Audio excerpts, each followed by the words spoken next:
I love getting tucked in. I do. Okay. That's the one thing Now, that I do it's- miss from Mark and Gail. No, now I want you to think about that for a minute because I know that I could not get tucked in anymore by Betty, Wait. even if I was at 25 living in Buffalo. Tiffany doesn't ever tuck you in? No! It's the Scott and Alley Not for Air podcast. The rules are gone. The shirt is untucked. Here's Scott and Alley. Here I am. Hi there. Sorry.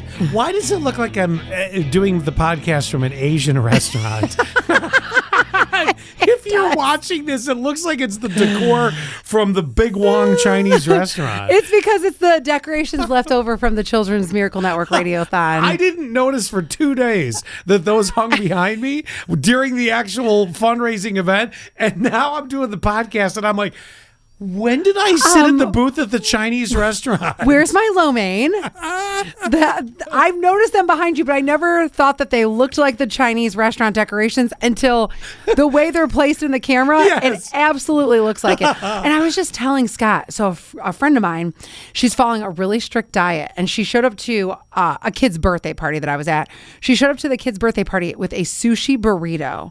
And oh my gosh. I mean, wait a minute, hold on. Isn't every sushi a burrito? Yeah, but this one was massive.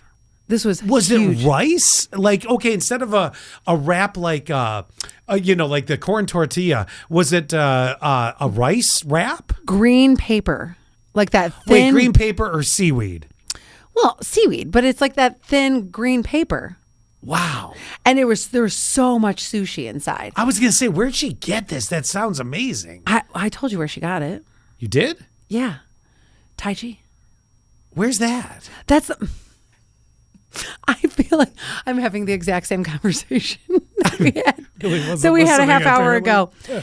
It's the restaurant that you and I went to the one time. Oh my God. Yes, you did tell me this. Oh my God.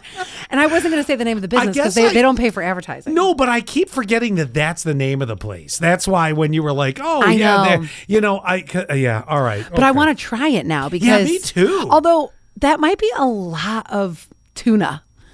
No. Never that sounds too good. much tuna for Scott. Get the wasabi and get the soy sauce. Let's go. Let's I give it a know. shot. It sounds amazing. Oh. We might have to go there for lunch tomorrow. Yeah. Over the weekend, I went and met Zach's best friends. This is like his best friend from 5th grade. Wow. And yes. And they're still tight. That's very cool. Oh my God. It's awesome. I have love one friend from grade school that I'm still somewhat friendly with. Heather? When I say somewhat friendly, well, no, you're right. There's two. And they're only Facebook friends. We never talk anymore. Oh, But well, that really doesn't make you friends. But I'm talking that far back. Well, I grew up with Kevin Connolly. We were young kids together, and then I moved across town, and, life. No, what I'm saying is like, if you're not ever talking or seeing each other, you can't be like, oh, because you just talked about how tight they were. Like, they're tight.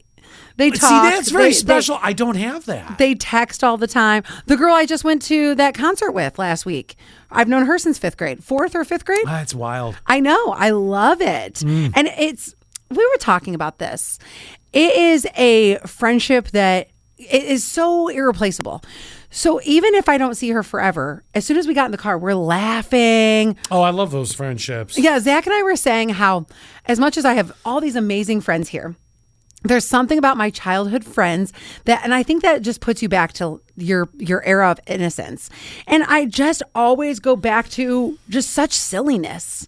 I actually think it's very special to have, I don't see them anywhere near as much as I'd like to because most of my friends from high school have moved to Florida, and I haven't been to Florida in God knows how long, and they rarely come up to New York anymore. Why would they? I have my one, especially after this winter, wait till July, it might just end. Yeah. My one friend Jeremy still lives in Buffalo, but he's got his family. We barely get a chance, but we do communicate on Facebook much more than my early friends. And I only have two. I have Kevin and I have my friend Scott. Kevin, we grew up literally a couple doors away from each other. This is, I call it Facebook friends, but still you wish each other happy birthday, know. And then my buddy Scott, who moved away when we were in 3rd grade, right after 3rd grade, but we were super tight.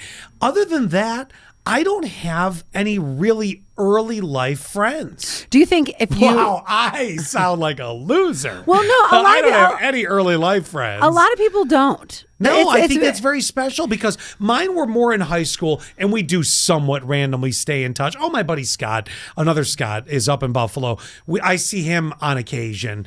so But Kevin Connolly or whoever. yeah, he was early life. He was, yeah. If you reached out to him and said, "Hey, let's hang," do you think that he would say yes? Yeah, absolutely. We'd probably catch up. Would it turn into a regular get together? I don't know. Probably I really don't know. Probably not. Not with the way you are. I mean, you're just not somebody who like regularly seeks hangs. Not really. I mean, And I think, and I don't know if that's like more just who you are as a person, or no, is I it think like, if he lived locally, it would be easier. But he lives up in Buffalo, so Yeah. I mean, geography puts a little bit of a distance between us. Well, anyway, so we're at Yeah. we're at this bar, and we are watching his friend perform. It's a duo, and they're playing music. So the friend's wife, her and I were like talking a lot. You know, we would kind of like break off a little bit. Well, at one point, I went to the bathroom. And she leans towards Zach and she goes, "She likes to talk, doesn't she?" Yeah, you weren't there to see the band, were you? Oh my gosh, the band was great, but I How would definitely you know? You never shut up. I found ways to talk. That's for dang sure. You know, and there's 15-minute intermissions and stuff. Oh, I just nice. loved to get to know people. And yesterday we were at a brunch with some people that we don't normally hang out with. And at one point they had asked Zach something, but I didn't realize that they asked Zach, and I answered. And I was like, "Oh, sorry, you were asking him."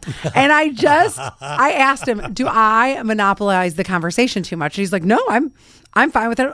And I never worry about me talking too much, but her saying that made me worry.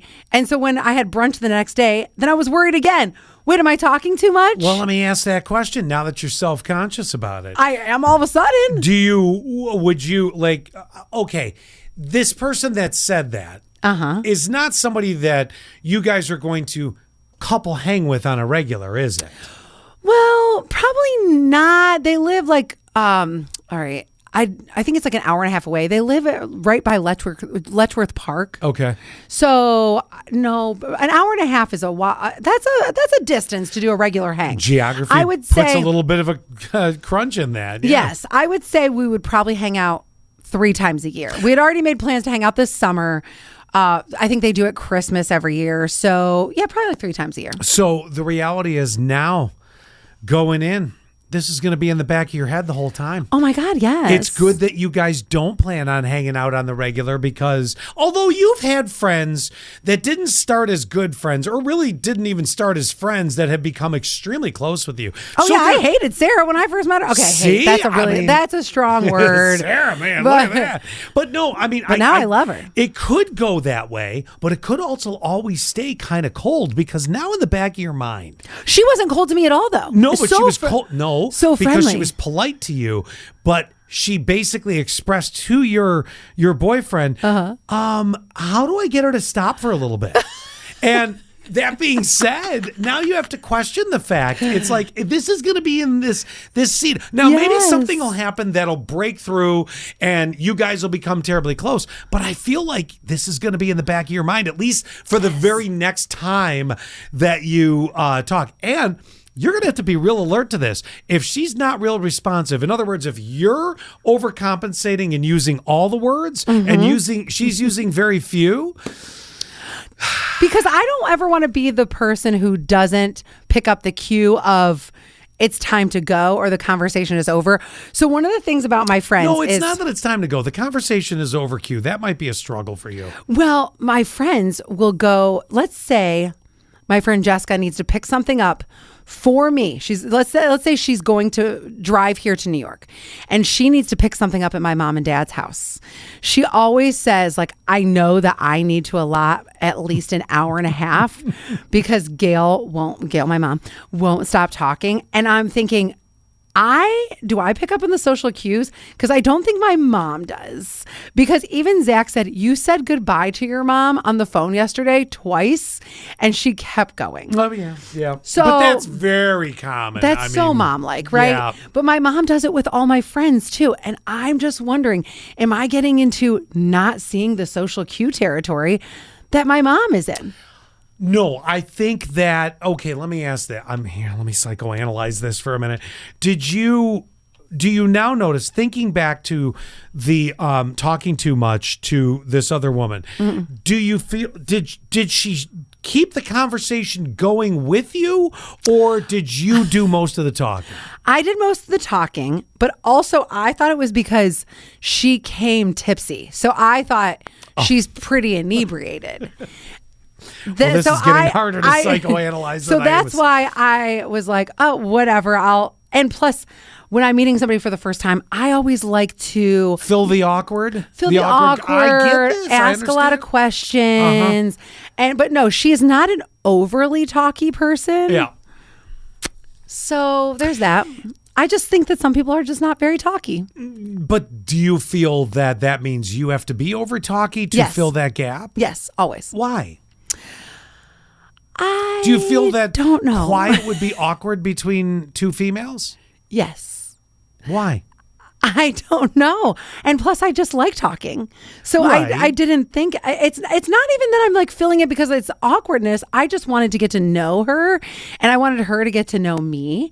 And I also wanted to. While she was drunk. And yes. Picking up on those social cues, and are ya? I also was like trying to relay some stories about Zach and I guess kind of like to sell how much I like him and like how this relationship fits so well in my life. So at what point did you realize that she might have had a couple too many, when she got there? Said that I'm half drunk right now. Oh, before I want to express to you how perfectly timed Zach came into my life. You knew in advance. Yes. Yeah, that would have been the time to just let the girl do her night the way she was going to be and be pleasant. There's no need not to be pleasant. Right. Because... But I don't need to say all the words. No, all the words. Exactly. and then sometimes, then there's the other theory that happens too, and this one is mind-boggling to me. Most guys, I mean 99.9% of guys, including guys that don't really connect necessarily, will always find a way to chit chat about something. It'll be something stupid. Somebody will say something that'll latch onto the conversation. Women are a little bit different, except you. Women are a little bit different where if it's quiet, you don't have to fill that gap. In other words, sometimes it's nice to, watch and see, are they going to be able to open up to you at all? Are you afraid? Can I ask you a very serious question? Sure. Are you afraid that if you don't overcompensate, and I don't mean that in a bad way, but if you don't overcompensate for this, that people will walk away thinking you're kind of a bitch and you're not? Oh, do you think they'll no. Do you think they'll think like, oh, well, she's not very personable, or I mean, in this case, you're overly personable. No, I think my smile sells how personable I am. So I'm never worried about that. Well, okay, that's a good thing. You do project body language that you are inviting. I will say that. Yeah. Because some women do not project that. Some women project that they're very shut down and closed in. I was just thinking some people don't like to talk as much. And so I will do that. Or I also was, like I said, I was just trying to, they've known him a long time. So, you're trying to sell yourself, right? I think a lot of it too is, it's weird. Meeting the family was a little nerve-wracking, a little bit. But at this point in my life, I'm like, I am who I am. But then meeting the friends, I got a little bit more in my head about it being nerve-wracking. So I also think I was over-talky because of nerves. Okay. Well, that's fair enough. Yes. So that's where I think it is. And I of course, I want to sell myself. But the weird thing is, I wasn't even selling myself. I was actually selling him, which they know how great he is. But I wanted to relay that. Oh, you wanted to show from your side, your perspective, what you're seeing, so they could agree with it. Yeah. Or if they didn't want to use as many words, just nod. Yeah, right. The one thing that she did say too, she's like, well, with Zach, at least you know what you get. like, what? This is an interesting person that you were surrounded. First of all, she went to your boyfriend and said, boy, she likes to talk. Yes. I'm not 1,000% sure I'd be making plans down the road to hang with this person. I think the exact quote was, that one likes to talk. I'm not 1,000% sure that I'd want to hang out with somebody like this. I would totally hang out with her again. I could think that I would probably, but I'm going to go into it a little reserved on the talking. I doubt it. You're right. Wow, that was a natural. You're right. Yep. No, I'm not saying that she didn't like you. I'm just saying that's a bit, maybe it was because she showed up half in the bag, admitting it too. Yeah. But that is just, I don't know. It's a bold move to turn to your friend and say, that one's a talker. And then what was the other thing she said? She said to me, well, at least with Zach, you know what you're getting. That's weird you know what you're too. Getting. Yeah. I mean, that is just weird to me. Yeah. It is. But I also think, although I don't think he's a fake guy. I've not, the few times that I've hung out with him, I've never picked up on he's putting on some show. I think that's what she's saying is like, he just doesn't put on a show. I wish I would have heard the tone because I'm not 1,000% sure I love it. Well, and I know first impressions are... I'll judge him myself for my own feelings. I don't need somebody else to give me that. But those two combinations of things are kind of, I don't know. Maybe she's just socially not a pleasant, Oh, she's really outgoing and laughy. And I will say... Not as much as you. Guess not. I really liked her, so that comment did throw me a little bit. Both threw me. Because I thought that the conversation was so good. And then when I heard that, when it comes from you, it is. I think so too. So all that's right, where... Tell me this. Let me understand this. Tell me one thing besides Zach that stuck with you that she said. Anything but has nothing to do with him. Okay, she talked about... Ooh. This really says a lot. I mean, I really hope your eyes are being open to this. What did she talk about? I'll wait. I don't remember what she talked about. Okay. It was usually just reacting to things I was saying. Okay. When those reactions were they like, oh, uh-huh. No, like I said, she was half in the bag. So it was Why like, did you even waste your energy? and it was a lot like, yeah. Oh. Okay. I think that we should have another hang, and maybe let's both start on the same page because I showed up not a drop of alcohol in my system. So. Okay, another story. Next story. Yes. Hi. How are? Okay. Let you swim in that for a little while. I'm gonna give you a scenario, and you tell me: do you think that the bank PIN number should be given up? Okay. Oh. A newly employed graduate is going viral after refusing his parents' request for full access to his bank account. Here's the deal. The young man who recently landed a quote-unquote high-paying remote job, which is considered wealthy by local standards, so it actually sounds like something around here. Yeah, I don't know where this is, but it sounds like around here. And so his parents stepped in, and they are asking for his login details so they can monitor his spending and manage his savings. Their reasoning, since he still lives at home, there should be, quote, no secrets, especially about money. He pushed back, offering instead to contribute a generous amount towards rent, groceries, and utilities. But his parents weren't having it, calling the offer insulting and accusing him of treating them like landlords instead of family. Now the drama has spread beyond the house. All right. Do you think he should give up his bank login? Nope. I don't either. Nope. No way. I think that they don't know when to cut the strings. And if you want to cut the strings, then kick them out. Maybe, but they don't want to do that. I think they like the situation where he's there. Oh my I think God, they're the that's so type weird. of parents that are just like, well, you can live here Forever. Oh my Yeah. God, that's so weird to me. I mean, depending on the situation, like, it's Yeah, but as a female, I don't want to date. If Zach was still living with his mom, it No, would you be don't different, like wanna taking care of a mom. Right. But if you're like, and let's pretend my age is younger and Zach's age is younger, and he's newly graduated, I still am like, I'm not trying to like hook up at your mommy's Right. house. Right. No, That's I weird. think honestly, the answer is he needs to go find a place of his own. He just needs to move himself. He's trying to save money. I think. Okay, but his parents have said that we're going to control this, and I mean, he obviously doesn't want that. So that's number one. Some people might actually be like, fine, you maintain, and do this. That's fine. Some people might actually like that. Not me. In this case, if he's obviously over 18.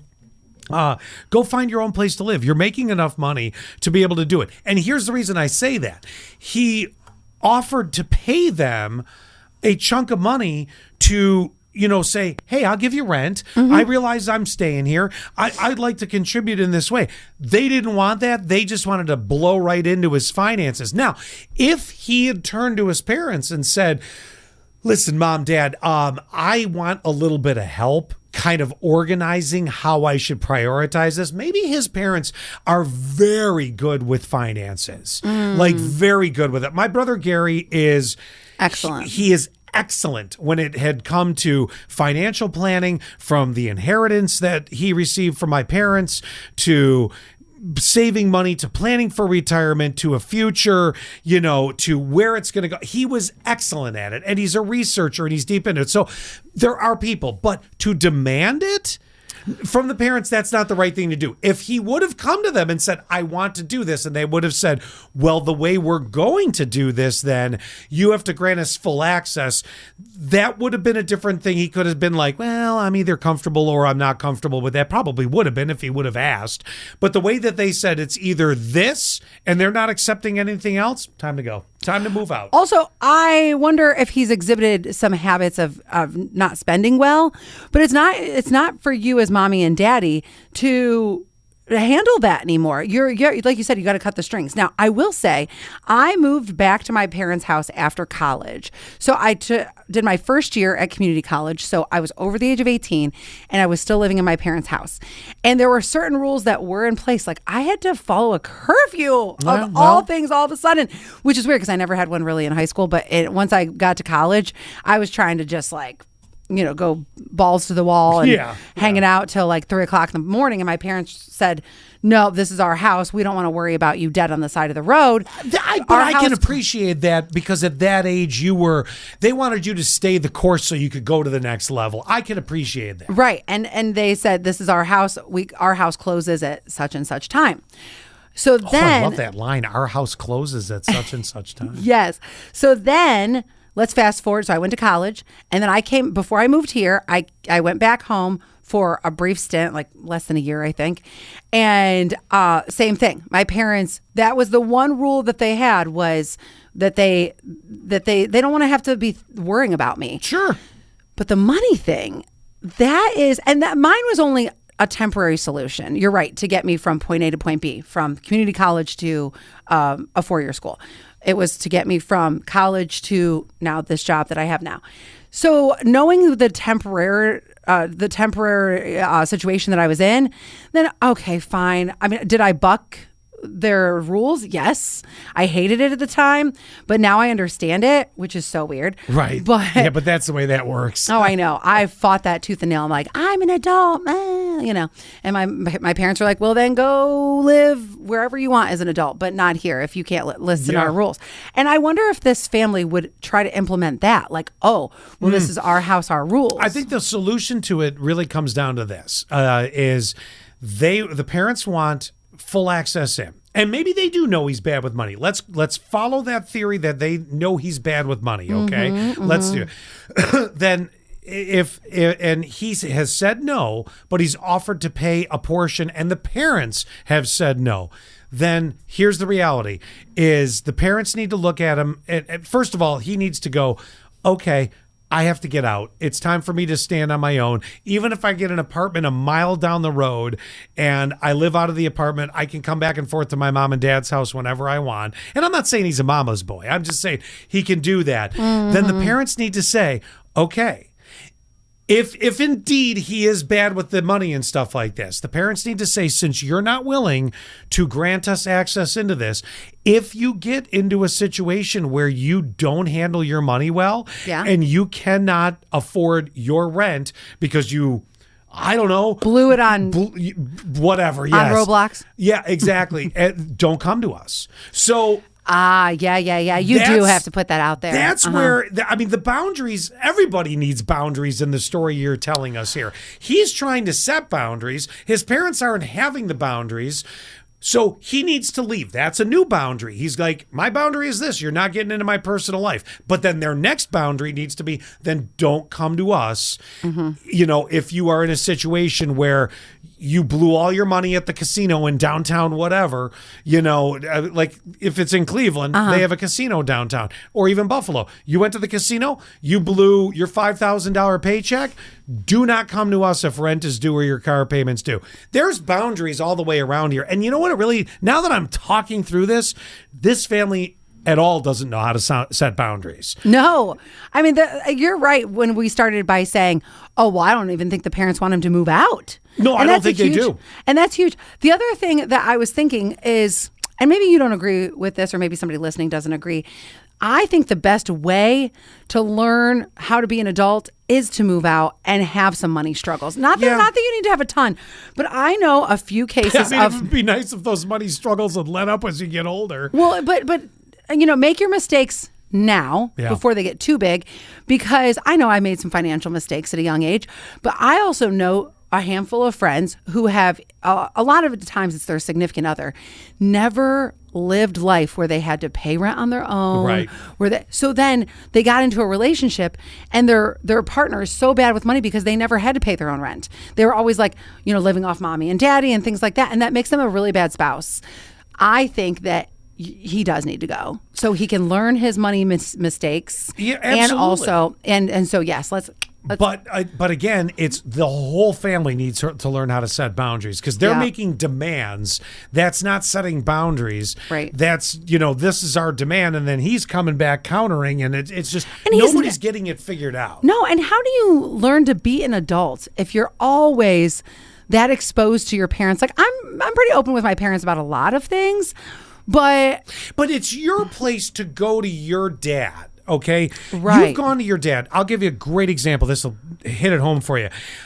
Your dad was the president of an extremely high profile auto workers union. Yes. Okay. This was genuinely his career path for years. Yes. And he dealt with contracts and negotiations, and he dealt with how to handle situations to attempt to get closer to what you want.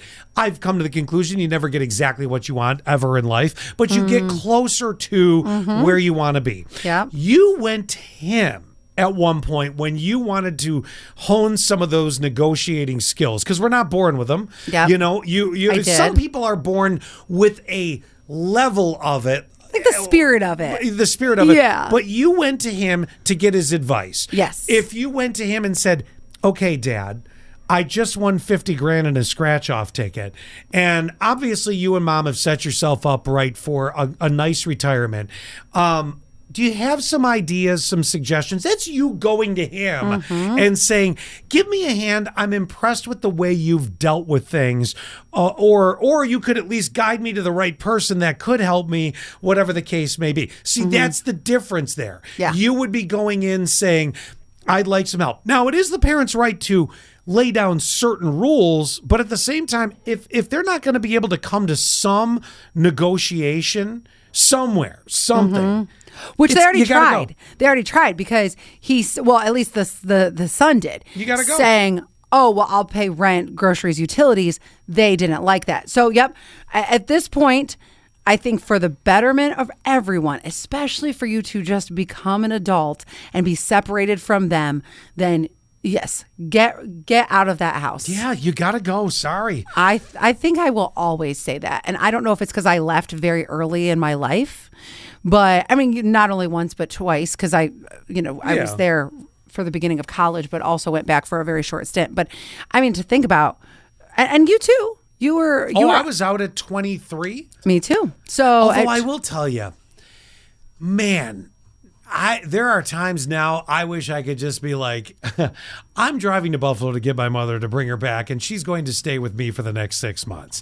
I could use just having the parent around. 6 months? Oh my God! Yeah. Well, remember, I haven't had my parents around because they passed in the early to very early mid 90s. So. I mean, it would be like, I would just love to be like, come on, let's come on down. I mean, they'd be elderly now, so it would be a bit of a different scenario. But, I don't know. I wish there was a period of time.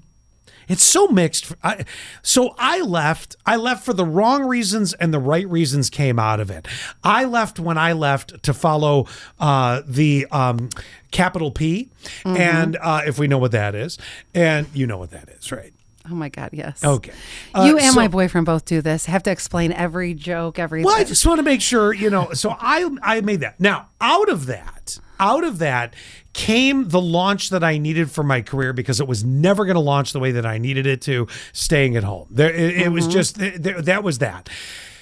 Part of me wishes after that I would have had a chance to be at home. Like, oh, okay, I will tell you this.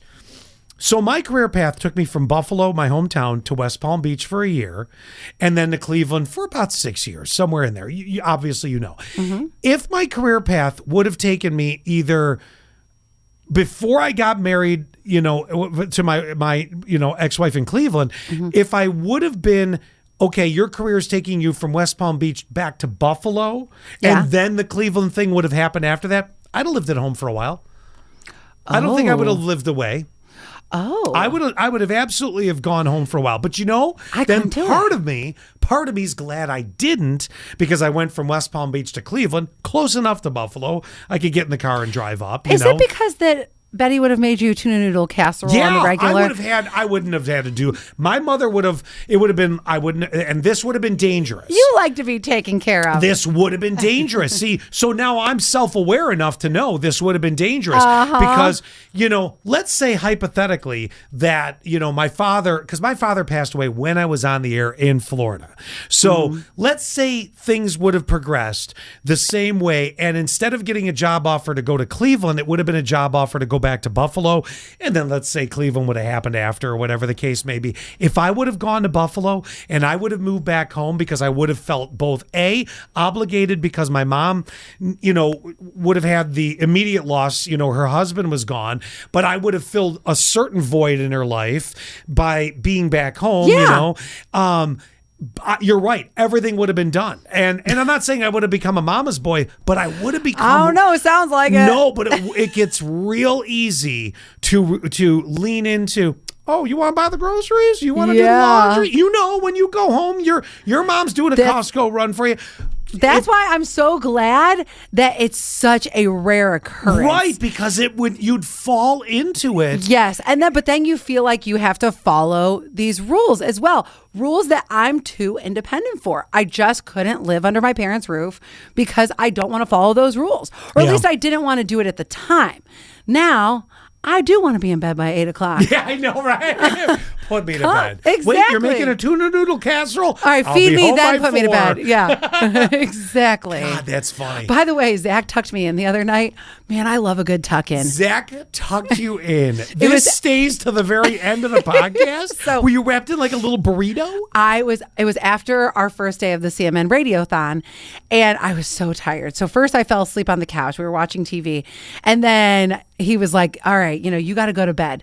We knew we had the second day. So I get in bed, and it's totally the, where you shove the covers under, you burrito it up, like, good night. And I was like, Don't forget to lock the door real tight. Oh my God. I love getting tucked in. I do. Okay. That's the one thing Now, that I do it's- miss from Mark and Gail. No, now I want you to think about that for a minute because I know that I could not get tucked in anymore by Betty, Wait. even if I was at 25 living in Buffalo. Tiffany doesn't ever tuck you in? No. Oh, What? you know what? Nobody, no. One of these days, have her tuck you in.